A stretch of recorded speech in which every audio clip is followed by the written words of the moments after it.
Ang pag-ibig ng Diyos. Ang Panginoon ay matuwid ang paghatol. Binibigyang katarungan ang lahat ng inaapi.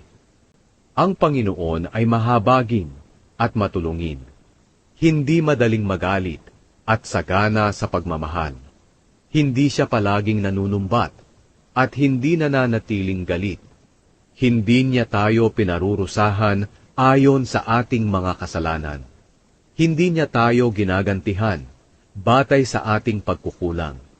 Dahil kung gaano man kalaki ang agwat ng langit sa lupa, ganoon din kalaki ang pag-ibig ng Diyos sa mga may takot sa Kanya. Kung gaano kalayo ang silangan sa kanluran, ganoon din niya inilalayo sa atin ang ating mga kasalanan. Kung paanong ang Ama ay nahahabag sa Kanyang mga anak, ganoon din ang pagkahabag ng Panginoon sa mga may takot sa Kanya.